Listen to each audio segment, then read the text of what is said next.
Dear students, आज हम discuss करने जा रहे हैं केमिकल इक्विलिब्रियम।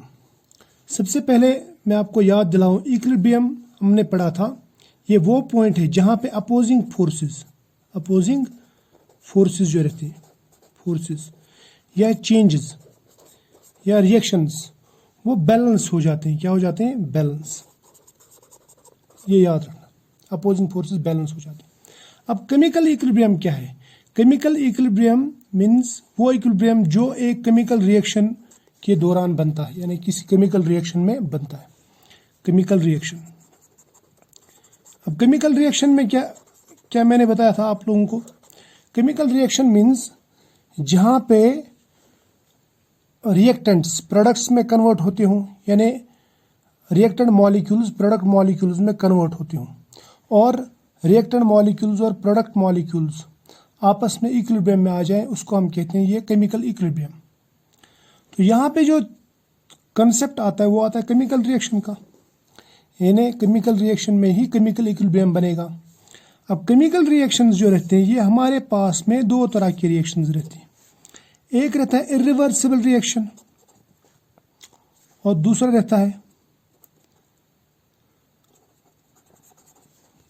Reversible reaction. दूसरी टाइप की जो रिएक्शंस है वो है रिवर्सिबल रिएक्शन। अब इरिवर्सिबल रिएक्शंस क्या है, मैं आपको समझा देता हूं। सपोज एक रिएक्टेंट है ए और ये बनाता है प्रोडक्ट बी, ठीक। ये ए बी में कन्वर्ट हो जाता है और होते जा रहा है, लेकिन बी वापस ए में कन्वर्ट नहीं होता, तो मैं इसको बोलूंगा कि ये रिएक्शन जो ये इरिवर्सिबल है, या ये मैं बोलूंगा कि ये यूनिडायरेक्शनल रिएक्शन, यूनिडायरेक्शनल, ठीक है। ऐसी रिएक्शन में रिएक्शन का कंप्लीट कन्वर्जन भी हो सकता है, यानी ये रिएक्शन ए जो ये कंप्लीटली बी में कन्वर्ट हो सकता है, यानी यहाँ पे जो रिएक्शन होती है ये कंप्लीट होती है। समझ में आया ना? अब रिवर्सिबल रिएक्शन क्या है? रिवर्सिबल रिएक्शन मैं ऐसा बोलूंगा, सपोज ए जो है ए बी में कन्वर्ट हो रहा है, ठीक। पहले ए 100% था, बी 0। ये 100 था पहले, ये 0 था, लेकिन कुछ देर के बाद में ए जो है बी में कन्वर्ट होना शुरू हो गया। अब बी भी बन रहा है। कुछ देर के बाद में ए सपोज यहाँ पे रह गया, मैं बोलूँगा सपोज 70%, और बी बन गया 30%। अब सपोज उस सिचुएशन में जब बी बन गया, ये बी जो है ये वापस ए में कन्वर्ट होना शुरू हो गया। अगर ए बी में कन्वर्ट हो रहा है और बी वापस ए में कन्वर्ट हो रहा है, तो मैं ये बोलूँगा कि ये रिएक्शन जो ये रिवर्सिबल है, रिवर्सिबल रिएक्शन है। या सिंपल हम ऐसे भी समझ सकते हैं, सपोज हमारे पास में एक टब है ऐसा, हमने यहाँ पे बॉल डाली, ये बॉल जो है पहले ऐसे जाएगी, फिर ऐसे यहाँ जाएगी, इधर इस डायरेक्शन में, मैं बोलूँगा ये फॉरवर्ड डायरेक्शन में चली गई बॉल। लेकिन कुछ देर के बाद में यहाँ पे पहुँचने के बाद में ये बॉल जो है वापस इस डायरेक्शन में जाना शुरू हो जाती है, तो मैं इसको बोलूँगा कि ये रिएक्शन जो ये रिवर्सिबल रिएक्शन है, ये प्रोसेस जो है रिवर्सिबल है। मैं आपको कुछ एग्जाम्पल्स दिखाता हूँ रिवर्सिबल और इरिवर्सिबल रिएक्शंस की। सपोज रिवर्सिबल रिएक्शन में लूँगा मैं acid base reaction. For example, अगर मैं HCl का रिएक्शन NaOH के साथ में करता हूँ, तो ये बनाता है NaCl प्लस बनाता है ये वाटर। ये रिएक्शन जो है ये एक ही डायरेक्शन में चलती है, ये रिवर्सिबल रिएक्शन नहीं है। इस तरह से प्रेसिपिटेशन रिएक्शन जो रहती है, PPT रिएक्शंस, जैसे अगर मैं AgNO3, सपोज सिल्वर नाइट्रेट लेंगे हम AgNO3, इसका रिएक्शन में कराता हूँ सपोज NaCl के साथ में, तो ये बनाएगा यहाँ पे AgCl जो प्रेसिपिटेट है, यानी सॉलिड है, जो इनसॉल्युबल इन वाटर है, और बनाएगा साथ में ये NaNO3। समझ में आया? तो दो रिएक्शन मैंने बताई आपको। इस तरह से कंबशन रिएक्शन, कंबशन लेंगे हम, कंबशन जैसे कंबशन में लेंगे हम, कार्बन जलाएंगे, कार्बन ऑक्सीजन के साथ में जलता है और CO2 बनाता है। लेकिन वापस CO2 कार्बन और ऑक्सीजन नहीं बनाता। इस तरह से AgCl और NaNO3 रिएक्ट करके वापस ये नहीं देंगे हमें, ये स्पॉन्टेनियसली इस डायरेक्शन में जाएगा। किस डायरेक्शन में? फॉरवर्ड डायरेक्शन में, एक डायरेक्शन में जाएगा, वापस डायरेक्शन में ये रिएक्शंस नहीं होती। कौन से? जैसे एसिड बेस न्यूट्रलाइजेशन रिएक्शन है, प्रेसिपिटेशन रिएक्शन है, या कंबशन रिएक्शंस का मैंने आपको एग्जांपल्स बताए। अब लेते हैं हम रिवर्सिबल रिएक्शन। रिवर्सिबल रिएक्शन में क्या होता है? मैंने पहले बताया आपको, इनिशियली ये ज़्यादा रहता है, कुछ देर के बाद में ये बनता है, और बनने के बाद में ये वापस इसमें जाना शुरू हो जाता है।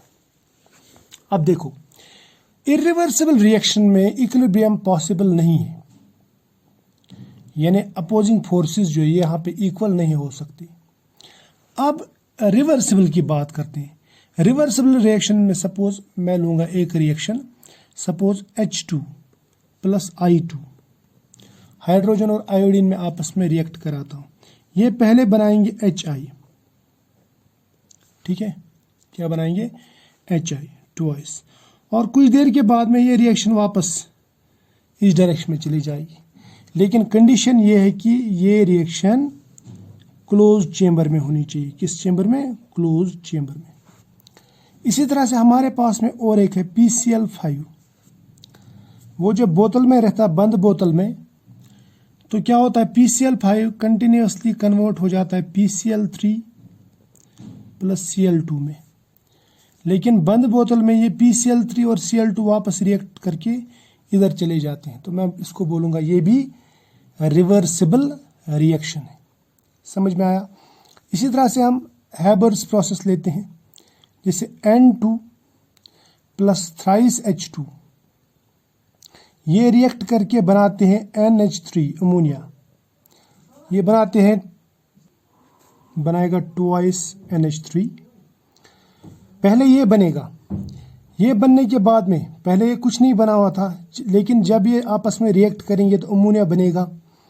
कुछ देर के बाद में जब अमोनिया बहुत सारा बन जाएगी, इसकी कंसंट्रेशन बढ़ जाएगी, इसका प्रेशर बढ़ जाएगा, पार्शियल प्रेशर, तो ये वापस डिकम्पोज होना शुरू हो जाएगा और वापस हाइड्रोजन और नाइट्रोजन बनाएगा। इन्हें वापस रिएक्ट होके ये बनाएगा, लेकिन कहाँ पे? क्लोज चेंबर में।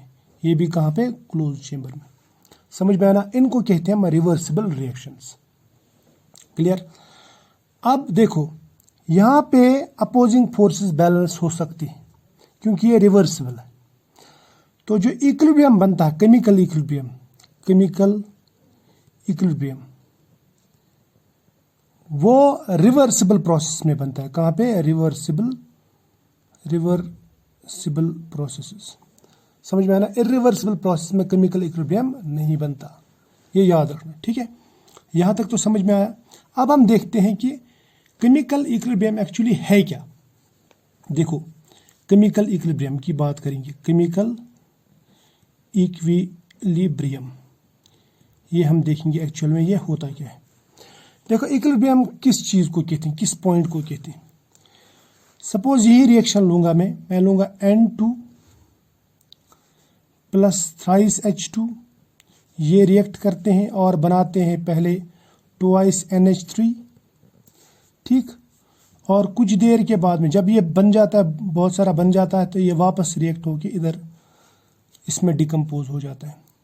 ये फिर से रिएक्ट करते हैं, फिर से वापस अमोनिया बनाते हैं, फिर वापस अमोनिया डिकम्पोज होता है, इधर चला जाता है, यानी ये इधर से इधर, इधर से इधर, इधर से इधर, यानी टू एंड फ्रो चलती रहती रिएक्शन। पहले रिएक्शन यहां से यहां जा रही थी फास्ट, लेकिन जब ये बनना शुरू हो गया तो ये यहां से यहां जाएगा, फिर ये यहां से यहां, ये जब बहुत ज्यादा बनेगा फिर ये यहां से यहाँ फास्ट। एक टाइम आएगा जितना फास्ट ये यहां से फॉरवर्ड जाएगा उतना ही फास्ट ये यहां से रिवर्स वापस आएगा। समझ में आया ना? यानी जितनी स्पीड से यहां की जो स्पीड है, स्पीड फॉरवर्ड, जितनी स्पीड से यहां जा रहा है उतनी स्पीड से ही ये वापस भी आएगा एक पॉइंट पे, ठीक है, स्पीड बैकवर्ड। वो जो पॉइंट होगा जब फॉरवर्ड रिएक्शन की स्पीड और बैकवर्ड रिएक्शन की स्पीड आपस में बराबर हो जाए तो हम कहते हैं कि ये केमिकल इक्विलिब्रियम में आ गया। या मैं बोलूंगा कि द पॉइंट और the situation when rate means speed of forward reaction, मैं लिखूंगा reaction forward is equal to reaction backward, मैं rate of forward reaction is equal to rate of backward reaction, that point is called equilibrium point, उसको हम बोलते हैं equilibrium point. समझ में आया? अब इक्विलिब्रियम पे होता क्या है, देखो इक्विलिब्रियम पे जो रेट है, स्पीड है, दोनों साइड से बराबर हो जाएगी, लेकिन रिएक्शन होना बंद नहीं होगी, रिएक्शन कंटिन्यूसली चलेगी, जितना फास्ट यहां से यहां जाएगा उतना ही फास्ट यहां से यहां, हमें ऐसा लगेगा कि रिएक्शन हो ही नहीं रही, लेकिन अगर एक्चुअल में देखा जाए तो ये रिएक्शन हो रही है और दोनों साइड से हो रही है और बराबर बराबर स्पीड से हो रही है, इसीलिए हमें ये पता नहीं चलता। सपोज एक क्रूड से एग्जांपल देता हूं मैं, अगर फैन लेंगे हम, फैन उसके 3 पंखे हैं और वो घूम रहे हैं कंटिन्यूसली, हमको ऐसा लगता है कि ये एक सर्कल घूम रहा है, लेकिन एक्चुअल में वो 3 पंखे घूमते हैं, है ना, 3 पंखे घूमते हैं। इस तरह से यहाँ पे जब रिएक्शन फॉरवर्ड और बैकवर्ड की बराबर बराबर स्पीड से होगी तो हमें लगेगा कि रिएक्शन नहीं हो रही है, लेकिन एक्चुअल में रिएक्शन हो रही है, कंटिन्यूसली हो रही है। तो मैं बोलूँगा कि ये जो इक्विलिब्रियम रहता है यहाँ पे, ये इक्विलिब्रियम एक्चुअली डायनेमिक है, डायनेमिक इक्विलिब्रियम, डायनेमिक इक्विलिब्रियम, ये पॉइंट याद रखना, ठीक है, शाबाश, यहाँ तक समझ में आया। अब देखो मैं और एक रिएक्शन लूँगा, ये है कैल्शियम कार्बोनेट, इसको अगर आप बंद चेंबर में हीट करेंगे, क्या करेंगे, बंद चेंबर में हीट, ये डिकम्पोज हो जाएगा calcium oxide plus carbon dioxide में। यहाँ पे ये सॉलिड है, ये भी सॉलिड है, लेकिन ये गैस है, क्लियर।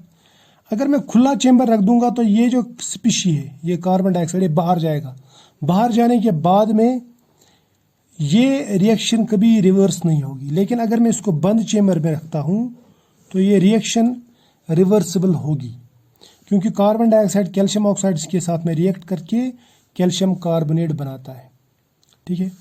अब जब हम इसकी बात करते हैं, यहाँ पे नाइट्रोजन गैस लेते हैं, इसको मैं अलग कलर से दिखाता हूँ, यहाँ पे ये भी गैस है, ये भी गैस है, ये भी गैस है, ठीक है। तो इसको तो क्लोज चेंबर में करना ही करना पड़ेगा, है ना, क्योंकि यहाँ पे कोई भी गैस छूटनी नहीं चाहिए, तब जाके इक्विलिब्रियम बनेगा, वरना इक्विलिब्रियम नहीं बनेगा, क्लियर। एक बात, दूसरी बात, यहाँ पे रिएक्टेंट और प्रोडक्ट सबके सब एक ही फेज में है, 1 फेज, समझ में आया ना, यहाँ पे ये 1 फेज में है, लेकिन यहाँ पे रिएक्टेंट और प्रोडक्ट अलग अलग फेज में। देखो रिएक्टेंट जो है वो सॉलिड है, एक प्रोडक्ट सॉलिड और दूसरा प्रोडक्ट गैस, समझ में आया ना। यानी यहाँ का जो मिक्सचर है वो सिंगल फेज है, होमोजीनियस सोल्यूशन है, वो होमोजीनियस, लेकिन यहाँ पे जो मिक्सचर है वो होमोजीनियस नहीं है, वो है हेटेरोजीनियस, समझ में आया, शाबाश। फिर मैं ये बोल सकता हूँ कि ये जो रिवर्सिबल रिएक्शंस हैं, इनमें एक होमोजीनियस रिवर्सिबल रिएक्शन है, दूसरी है हेटेरोजीनियस रिवर्सिबल रिएक्शन। एक है होमोजीनियस रिवर्सिबल रिएक्शन, दूसरी है हेटेरोजीनियस रिवर्सिबल रिएक्शन, होमोजीनियस और हेटेरोजीनियस, समझ में आया। अगर आपको याद होगा, मैंने आपको बताया था कि केमिकल इक्विलिब्रियम जो है वो मॉलिक्यूल्स के दरमियान बनता है, आयॉन्स के दरमियान अगर बन गया तो हम उस टाइम पे उसको कहते हैं आयॉनिक इक्विलिब्रियम, समझ में आया, यहाँ तक तो क्लियर है। अब मैं आपको ये चीज़ जो है ना, ये आपको मैं ग्राफिकली दिखाता हूँ, इक्विलिब्रियम का ग्राफ दिखाता हूँ, ग्राफिकली बताता हूँ कि ये इक्विलिब्रियम एक्चुअली होता क्या है, ठीक है। तो ग्राफिकली मैं आपको 2 तरह से बता सकता हूँ इक्विलिब्रियम। एक बताऊंगा मैं रेट का ग्राफ, मीन्स बाय रेट, और दूसरा जो बताऊंगा मैं वो कंसंट्रेशन का ग्राफ बताऊंगा मैं आपको।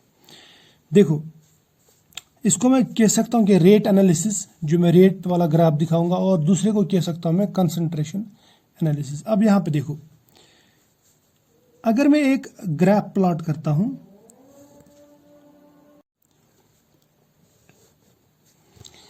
देखो हम लेते हैं रेट ऑफ रिएक्शन है, रेट ऑफ रिएक्शन वर्सेस लेंगे हम टाइम ग्राफ यहाँ पे, ठीक है, टाइम में स्मॉल टी लिखता हूँ। सबसे पहले देखेंगे हम रिएक्टेंट्स का। देखो जब रिएक्टेंट्स की कंसंट्रेशन 100% रहती है तब प्रोडक्ट्स की कंसंट्रेशन 0 रहती है। तो मैं ये कहूँगा पहले जो रिएक्टेंट है, रिएक्टेंट पहले फास्ट प्रोडक्ट में कन्वर्ट होता जाएगा, लेकिन जो ही रिएक्टेंट्स की कंसंट्रेशन कम होगी तो इसकी रेट भी कम होगी।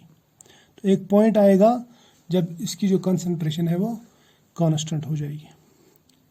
अब स्टार्ट में प्रोडक्ट 0 था, लेकिन जो ही थोड़ा सा प्रोडक्ट बनेगा, जो ही रिएक्शन होगी, तो रिएक्शन जितना जितना ज़्यादा हो जाएगा उतना प्रोडक्ट भी ज़्यादा बनता जाएगा, बनता जाएगा, बनता जाएगा, बनता जाएगा। तो इस पॉइंट पे पहुंचने के बाद में, यानी यहाँ पे पहुंचने के बाद में, ये प्रोडक्ट जो है वापस रिएक्टेंट में कन्वर्ट हो जाएगा और रिएक्टेंट प्रोडक्ट में, प्रोडक्ट रिएक्टेंट में, रिएक्टेंट प्रोडक्ट में। यानी पहले रिएक्टेंट जो है वो फास्ट रिएक्ट हो रहा था, उसके बाद में प्रोडक्ट फास्ट रिएक्ट हो रहा है। एक पॉइंट ऐसा आएगा जब रेट ऑफ फॉरवर्ड रिएक्शन, यानी फॉरवर्ड रिएक्शन का जो रेट है, रेट फॉरवर्ड, वो रेट बैकवर्ड के बराबर हो जाएगी। यानी पहले रिएक्शन सपोज ए से बी हो रहा था, ये पहले फास्ट हो रहा था, लेकिन जो ही ए कम हो जाएगा इसकी जो रेट है वो भी डिक्रीज हो जाएगी। इस तरह से प्रोडक्ट पहले कम था तो वो कम ही इसमें रिएक्टेंट में कन्वर्ट हो जाएगा, लेकिन जो ही इसका प्रोडक्ट बढ़ेगा, प्रोडक्ट जितना जितना बढ़ेगा उतना उसका रेट भी बढ़ेगा। लेकिन एक पॉइंट ऐसा आएगा जब उसकी जो रेट है वो, यानी रेट ऑफ रिवर्स रिएक्शन जो मैं बोलूँगा, या बैकवर्ड रिएक्शन, वो कांस्टेंट हो जाएगी। वो पॉइंट जो होगा, ये पॉइंट, इस पॉइंट पे रेट ऑफ फॉरवर्ड रिएक्शन और रेट ऑफ बैकवर्ड रिएक्शन बराबर हो जाएगी। यानी वो पॉइंट जब रेट ऑफ फॉरवर्ड रिएक्शन और रेट ऑफ बैकवर्ड रिएक्शन बराबर हो गए तो हम इसको बोलेंगे इक्विलिब्रियम पॉइंट। तो ये है इक्विलिब्रियम, और ये जो टाइम है इसको मैं बोलूँगा ये है इक्विलिब्रियम टाइम, ठीक है, इक्विलिब्रियम टाइम, या टी इक्विलिब्रियम भी बोल सकते हैं इसको, ठीक। ये हो गया रेट। अब देखो, अब मैं दूसरा आपको दिखाता हूँ, दूसरा ग्राफ वो लूँगा मैं, कंसंट्रेशन वर्सेस टाइम। अब देखो मैं कंसंट्रेशन लूँगा रिएक्टेंट्स की, रिएक्टेंट कंसंट्रेशन, ठीक है। रिएक्टेंट कंसंट्रेशन सबसे पहले जब स्टार्ट हम करते हैं रिएक्शन, तो रिएक्टेंट कंसंट्रेशन ज़्यादा रहती है तो इसका रेट भी ज़्यादा रहेगा, जैसे मैंने यहाँ पे कहा रेट ऑफ फॉरवर्ड रिएक्शन। और प्रोडक्ट की कंसंट्रेशन पहले 0 रहती है तो इसका रेट भी पहले कम ही रहता है, जैसे यहाँ पे कहा मैंने। अब सीधा कंसंट्रेशन की बात करेंगे। देखो कंसंट्रेशन ऑफ रिएक्टेंट्स जो है वो इस तरह रहेगा, पहले कंसंट्रेशन ज़्यादा था, फिर रिएक्शन होने के साथ साथ में ये धीरे धीरे कम हो जाएगा, ठीक है। फिर एक टाइम ऐसा आएगा जब रिएक्टेंट की कंसंट्रेशन कांस्टेंट हो जाएगी। यानी रिएक्टेंट कंसंट्रेशन कांस्टेंट का मतलब जितना रिएक्टेंट प्रोडक्ट में कन्वर्ट होना था वो हो गया, अब प्रोडक्ट वापस रिएक्टेंट में कन्वर्ट हो रहा है। और rate of forward reaction is equal to rate of backward reaction. तो इसका मतलब ये हुआ कि उस समय रिएक्शन तो हो रही है लेकिन कंसंट्रेशन चेंज नहीं हो रही है। समझ में आया? रिएक्टेंट कंसंट्रेशन चेंज नहीं हो रही। इस तरह से प्रोडक्ट की कंसंट्रेशन पहले बढ़ेगी बढ़ेगी बढ़ेगी, एक पॉइंट ऐसा आएगा जब इसकी जो कंसंट्रेशन है वो भी कांस्टेंट हो जाएगी, यानी उसके बाद में प्रोडक्ट का कंसंट्रेशन बढ़ना बंद हो जाएगा, अब वो उतना ही फिक्स रहेगा। क्यों? क्योंकि अब जो भी एक्स्ट्रा प्रोडक्ट बन रहा है वो रिएक्टेंट में कन्वर्ट हो रहा है। यहां तक तो समझ में आ रही है बात? शाबाश।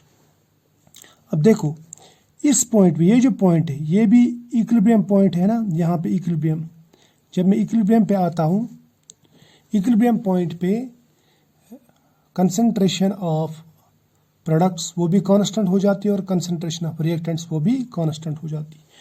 और ऐसा भी हो सकता है कि इनकी कंसंट्रेशन दोनों की बराबर हो, यानी रिएक्टेंट की कंसंट्रेशन, मैं मोलर कंसंट्रेशन लूँगा, R स्टैंड्स फॉर रिएक्टेंट और square bracket stands for molar concentration, ये बराबर हो जाएगा प्रोडक्ट की कंसंट्रेशन पे। ऐसा भी हो सकता है, अगर ये बराबर हो गया तो फिर इस तरह का ग्राफ आएगा, यानी रिएक्टेंट और प्रोडक्ट एक ही जगह पे मतलब ये मर्ज हो जाएंगे और एक ही लाइन में चलेंगे कांस्टेंट। लेकिन ऐसा भी हो सकता है, देखो कैसा, मान लीजिए ये कंसंट्रेशन ऑफ रिएक्टेंट्स है, यहाँ पे ये पहले डिक्रीज हो रही डिक्रीज हो रही डिक्रीज हो रही, लेकिन डिक्रीज होने के बाद में यहाँ पे पहुँच गया और उसके बाद में ये डिक्रीज फर्दर डिक्रीज नहीं होता। इस तरह से प्रोडक्ट्स की कंसंट्रेशन पहले बढ़ रही है बढ़ रही है बढ़ रही है, लेकिन बाद में ये भी कांस्टेंट रह रहा है। अब कांस्टेंट जहाँ पे रह रहा है वो ये पॉइंट है ना, इस पॉइंट को बोलूँगा मैं इक्विलिब्रियम पॉइंट। यानी इक्विलिब्रियम के बाद में, इक्विलिब्रियम बनने के बाद में कंसंट्रेशन ऑफ प्रोडक्ट्स और कंसंट्रेशन ऑफ रिएक्टेंट्स चेंज नहीं होता विद टाइम, ठीक है, ये विद टाइम चेंज नहीं होता। क्लियर?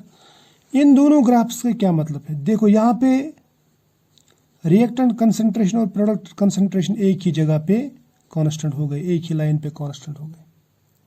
इसका मतलब इन दोनों का कंसंट्रेशन सेम है, reactant concentration is equal to product concentration. यहाँ पे भी इक्विलिब्रियम बन गया, लेकिन यहाँ पे जो प्रोडक्ट की कंसंट्रेशन है वो ज़्यादा है और रिएक्टेंट की कंसंट्रेशन यहाँ पे कम है। तो मैं इसको ऐसे दिखा दूंगा, यहाँ पे रिएक्टेंट की कंसंट्रेशन कम है as compare to product concentration, लेकिन इक्विलिब्रियम बन गया। रेट के केस में एक ही केस बनता है, यहाँ पे rate of forward is equal to rate of backward, लेकिन कंसंट्रेशन की केस में कंसंट्रेशन बराबर भी हो सकता है रिएक्टेंट और प्रोडक्ट का एट इक्विलिब्रियम, ये कम ज़्यादा भी हो सकता है, जैसे रिएक्टेंट का कम है और प्रोडक्ट का ज़्यादा। या कभी ऐसा भी ग्राफ बनता है, सपोज ये ग्राफ बना दूंगा मैं, कंसंट्रेशन किसका, प्रोडक्ट्स का भी और रिएक्टेंट्स का, और वर्सेस लूंगा मैं टाइम। तो ये ग्राफ इस तरह बन रहा है, ये रिएक्टेंट का कंसंट्रेशन है, ये पहले डिक्रीज हो रहा है, बाद में एक पॉइंट पे कांस्टेंट हो जाता है। कब कांस्टेंट होता है, इक्विलिब्रियम पॉइंट पे। तो ये पॉइंट जो है ये यहाँ पे ये कांस्टेंट हो रहा है। इस तरह से प्रोडक्ट का कंसंट्रेशन पहले बढ़ रहा है, लेकिन एक पॉइंट पे ये कांस्टेंट हो रहा है। ये है प्रोडक्ट का कंसंट्रेशन, ये है रिएक्टेंट का कंसंट्रेशन, ये है इक्विलिब्रियम पॉइंट। इक्विलिब्रियम पॉइंट पे कंसंट्रेशन कांस्टेंट तो हो गई, लेकिन बराबर नहीं हुई। यहाँ पे रिएक्टेंट की ज़्यादा है, जो ऊपर है ऊपर लाइन वो मीन्स ज़्यादा, यानी रिएक्टेंट की मोलर कंसंट्रेशन ज़्यादा है और प्रोडक्ट की कंसंट्रेशन यहाँ पे कम है। क्लियर? तो यहाँ पे समझ में आया, ये आपको ध्यान में रखना, ये बहुत ही इंपॉर्टेंट पॉइंट है। ठीक, अब यहाँ पे मैं कुछ क्वेश्चंस पूछता हूँ आपसे। क्वेश्चन आपको बताना है कि इक्विलिब्रियम का ग्राफ का कौन सा है, सही ग्राफ कौन सा है, करेक्ट ग्राफ कौन सा है।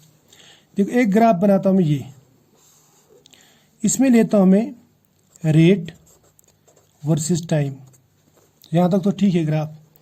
और यहाँ पे क्या करता हूँ मैं, यहाँ पे ग्राफ बनाता हूँ मैं इस तरह, एक ये है रिएक्टेंट का रेट यानी फॉरवर्ड रेट, ये बैकवर्ड रेट बैकवर्ड। ठीक, शाबाश।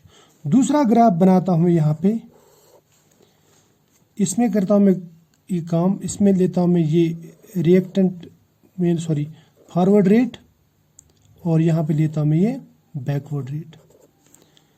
तो तीसरा ग्राफ यहाँ पे बनाता हूँ मैं, इसमें लेता हूँ मैं ये फॉरवर्ड रेट और ये है बैकवर्ड रेट, यानी ये आर एफ और ये R backward, rate of forward reaction and rate of backward reaction. आपको बताना है इनमें, इन तीनों में से कौन सा ग्राफ जो है वो सही ग्राफ है। सभी जो ग्राफ है वो है रेट वर्सेस टाइम, आपको बताना है सही ग्राफ कौन सा है। देखो ये वाला ग्राफ जो इसमें बैकवर्ड रिएक्शन की जो रेट है वो ज़्यादा है और फॉरवर्ड की कम है ना, यहाँ पे कम है इस पॉइंट के बाद। तो इसका मतलब ये सही ग्राफ नहीं, क्योंकि इक्विलिब्रियम पे रेट ऑफ फॉरवर्ड और रेट ऑफ बैकवर्ड ज़्यादा रहता है, लेकिन यहाँ पे रेट बैकवर्ड ज़्यादा है as compare to rate forward. अब यहाँ पे क्या है, इसमें भी ऐसा है, यहाँ पे रेट फॉरवर्ड ज़्यादा है as compare to rate backward, तो ये भी सही नहीं है, ये भी इसका एग्जैक्ट ग्राफ मतलब सही ग्राफ नहीं। अब तीसरा जो ग्राफ मैं बता रहा हूँ आपको वो ये है, ये तीसरा ग्राफ जो है वो है रेट ऑफ फॉरवर्ड, ये है रेट। आपको यहाँ पे देखना, यहाँ पे रेट दोनों का बराबर है ना, फॉरवर्ड का भी बराबर और बैकवर्ड का भी बराबर, यानी rate of forward is equal to rate of backward. जब रेट दोनों का बराबर हो जाए, फॉरवर्ड और बैकवर्ड का, तब मैं बोल सकता हूँ कि ये जो रिएक्शन है इट इज एट इक्विलिब्रियम। समझ में आया? अब और एक यहाँ पे मैं आपसे क्वेश्चन पूछता हूँ, यहाँ पे दूसरा ग्राफ बनाऊंगा लेकिन वो कंसंट्रेशन की टर्म्स में। यहाँ पे बनाता हूँ मैं एक ग्राफ ऐसा, इसमें बनाता हूँ मैं सपोज एक ग्राफ ये कंसंट्रेशन वर्सेस टाइम, दूसरा ग्राफ बनाता हूँ मैं ये भी है कंसंट्रेशन वर्सेस टाइम, तीसरा ग्राफ बनाता हूँ मैं ये भी है कंसंट्रेशन वर्सेस टाइम। ठीक, शाबाश, कंसंट्रेशन वर्सेस टाइम। ये रिएक्टेंट का कंसंट्रेशन है और ये प्रोडक्ट का concentration, reactant concentration, product concentration, reactant concentration, product concentration. आपको बताना है कि इन तीनों में से कौन सा ग्राफ इक्विलिब्रियम के लिए सही ग्राफ है। शाबाश। देखो याद रखना, मैंने आपको बताया था कि इक्विलिब्रियम पे रेट बराबर होना चाहिए, कंसंट्रेशन बराबर हो ऐसा जरूरी नहीं है। समझ में आया ना? यानी कंसंट्रेशन कम ज़्यादा भी हो सकता है। यहाँ पे रिएक्टेंट का कंसंट्रेशन और प्रोडक्ट का कंसंट्रेशन इक्विलिब्रियम पे दोनों का बराबर है, तो इसका मतलब ये भी इक्विलिब्रियम के लिए फिट होता है। यहाँ पे रिएक्टेंट का कंसंट्रेशन ज़्यादा है, प्रोडक्ट का कम है, लेकिन विद टाइम ये कंसंट्रेशन चेंज नहीं होती इस पॉइंट के बाद में, इसका मतलब यहाँ पे भी इक्विलिब्रियम बनता है ना इस पॉइंट के बाद। वैसे यहाँ पे भी, यहाँ पे रिएक्टेंट का कंसंट्रेशन कम है, प्रोडक्ट का ज़्यादा है, लेकिन एक पॉइंट के बाद में दोनों का कंसंट्रेशन कांस्टेंट हो जाता है। कम ज़्यादा हो चलता है लेकिन कांस्टेंट होना चाहिए, ठीक है, एक पॉइंट के बाद में। क्लियर? तो इसका मतलब ये भी इक्विलिब्रियम के लिए फिट होता है। क्लियर? अब मैं आपको और एक चीज़ दिखाता हूँ। सपोज एक ग्राफ है, वो है concentration versus time graph, concentration versus time graph. और ये ग्राफ एक रिएक्शन के लिए मैं बना रहा हूँ। ये रिएक्शन है A + B गिव्स C। इस ग्राफ में कुछ इस तरह है ग्राफ,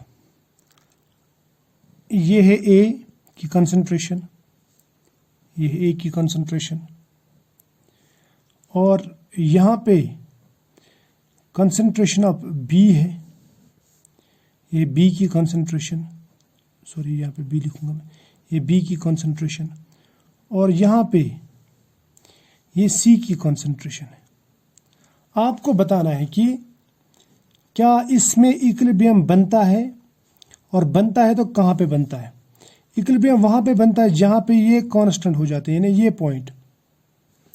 और एक चीज़ बतानी है आपको बताना है कि कंसंट्रेशन किसका ज़्यादा है, A का ज़्यादा है एट इक्विलिब्रियम कि B का है कि C का है। मैं बोलूँगा एट इक्विलिब्रियम, एट इक्विलिब्रियम। जिसका लाइन ऊपर यानी उसका कंसंट्रेशन ऊपर, तो C का कंसंट्रेशन सबसे ज़्यादा आएगा फिर, है ना। उसके बाद में B का कंसंट्रेशन, उसके बाद में A का कंसंट्रेशन। समझ में आया ना? इन्हें कंसंट्रेशन जो है वो कम ज़्यादा हो सकते हैं, लेकिन रेट जो है वो हमेशा बराबर रहेगा फॉरवर्ड और बैकवर्ड रिएक्शन का। आई होप यहाँ तक आपको समझ में आ गया होगा। तो आज इतना ही।